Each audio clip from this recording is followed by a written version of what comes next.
Earlier today, I spoke with one culinary king, Chef Shawn Hamiliton, about his passion for creating beautiful and delicious cannabis-infused dishes.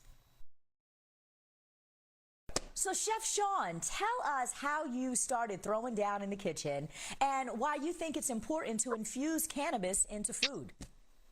Well, I started throwing down in the kitchen when I was, let's say, 5 years old, because my mother was a cook. She did everything that I wanted to do, and I learned from her. And growing up, it was fun cooking in the kitchen, and then I decided to make it a passion of mine. And from there on, I went to culinary school for a bit, and I got my associates and got my master's later on.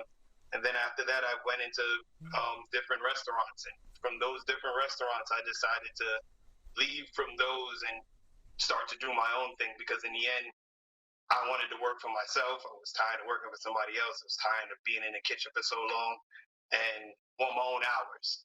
And with the infusion of color and with weed and food, it's one of the best things you can do. And the reason why it is important is because you have a lot of people who don't get to try it and don't understand it.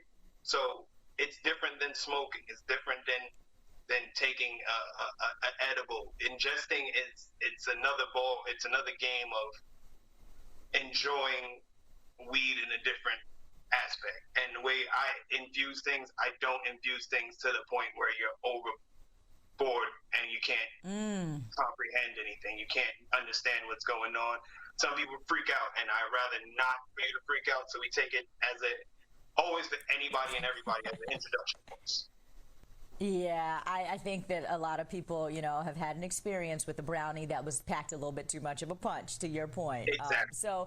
I'm curious, you are in New York, and you're an entrepreneur here in New York, and we just literally this year legalized recreational use consumption of cannabis here. And so I'm curious, how is it to navigate this market in this state? It's tricky. Because for me, I actually was doing it way before it got legalized. And for me, it was a, catch me if you can type thing, cat and mouse. I did it. I did it from here, I did it to here, did it there. I didn't make it known where I was. Always my dinners were private. You only got an invitation if I knew who you were. We checked everybody before we started doing these things. Because it was a, you never know who's going to show up at your house. You never know who's going to show up at an event. So for us, it was, just go with it. And the way I was doing things, I wasn't selling people weed. I wasn't selling marijuana to some regular person. I was making food. And that was the first aspect of it all, is to create food for people that they can enjoy. And then, you get happy later on. You get a little, high. So for me, it was to create a world of that idea where food is first and then the enjoyment of cannabis is later. Because in the dinners that I did, a lot of people would come to me like, is this infused? Is that infused? And I would tell them no, just in the beginning, until you tell me you want it infused. Because in the end, let's say we do 5 courses and you get afraid of all 5 courses because you think weed is in all of them. Then you can't eat no food, and then we're screwed. Because then I wasted money, you wasted your time coming here. So we created the way that your dinners were just neutral. And then when you came and you said, hey, can we do this course? Hey, can we do that course? All right, those courses will be the course you infused. But during those times that doing the dinners and stuff, it was all private. So now it's an open ball game. I care, but at this point, I'm at a point where I realize that everybody wants to do this. And it's been so hidden for so long that I have a lot of older folks that come to me and go, well, can we do this dinner? Because I've always wanted to do this. And now people are seeing that light, that there's a market of that people can actually be in a dinner and be high and be happy and enjoy that time with their friends and enjoy that whole experience no one's ever had before in New York City. Because California and Colorado are like the only places that do it. But if you go over there, Colorado really doesn't do as much dinners as California. And now New York is on the map. So talk to us about what you're doing. I want to see what you got going on, because I know that you prepared some food for us. So what you got? tell us about what you're making, and I would love for you to talk through, if you could start with how you actually infuse cannabis into food, because so many people think, oh, I'm gonna go buy some weed and then I'm gonna sprinkle it like salt and pepper on my ribs or whatever, but that's not how this works. And I would love for you to chef it up and walk us through some things. So, introduction to cannabis and how you infuse things. You basically, the way we do it in our oils. We use a machine that decarbs and infuses at the same time. So we decarb everything at a low grade of 200 degrees, and then from there we take that and we infuse it into our oils.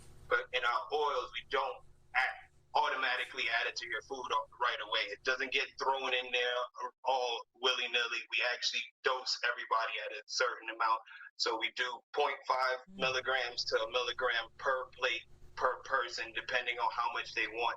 So a gram to 5 grams per dish is your reasonable recommended amount to actually do per dish. And we do, let's say if it's 5 courses, we do 25 milligrams for the whole night.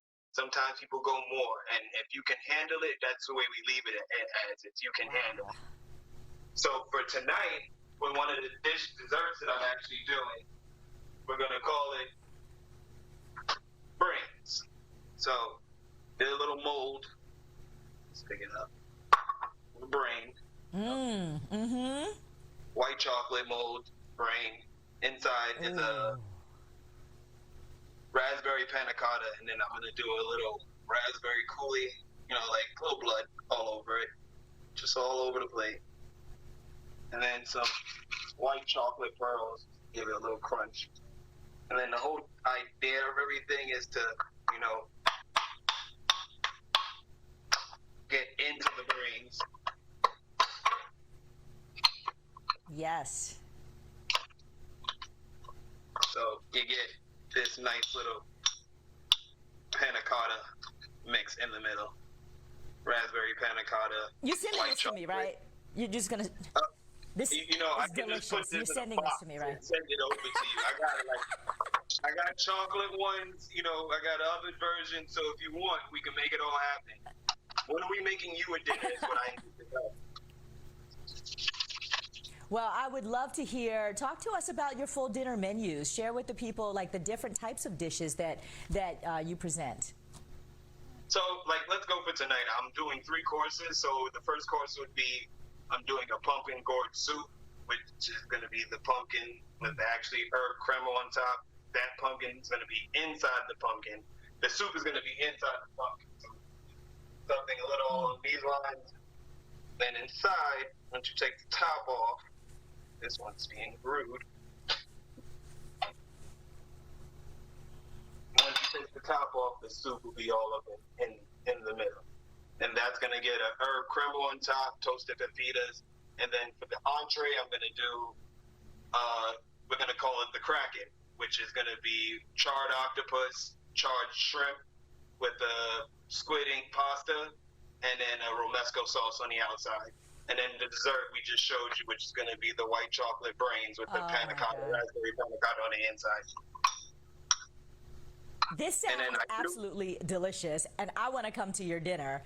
I would. I've got like a couple of seconds left, but I want you to just share with the people, after experiencing this amazing gourmet meal. Let's just start there, because you're a spectacular chef, period. But after experiencing this meal that is infused, what do you want and hope that people will walk away feeling? Happy. Having that great time with your friends, knowing that all y'all are in the same situation and enjoying a good time, enjoying a good experience. Because a lot of people, since COVID, since everything that has gone on, a lot of people don't have that interaction with their friends anymore. And lately, I've been getting a lot of people that would tell me, hey, thank you, because we haven't seen our friends in such a long time, that this dinner is one of the dinners that keeps us going, keeps us happy, because, talking on Skype and stuff like that it's getting old. People want to be around each other. People want to actually not go to restaurants anymore. They actually want to sit down in a private environment and enjoy food. And, the cannabis industry, you don't have restaurants that are doing this yet. So the idea of them being in their homes and in a safe environment, because now guess what? You're high. You don't have to drive home. You can go to sleep. You can go get a midnight snack from your fridge, because sometimes when at our dinners we leave you food. We leave you some of the extra goodies so you can go snack on it later on. No risk of DUI here. I love it. Chef Shawn, thank you so much for showing us this beautiful dessert, which of course everyone's salivating over right now. And we are so excited to have you here on Amplified. Appreciate your time. Thank you so much. It was a pleasure to be here.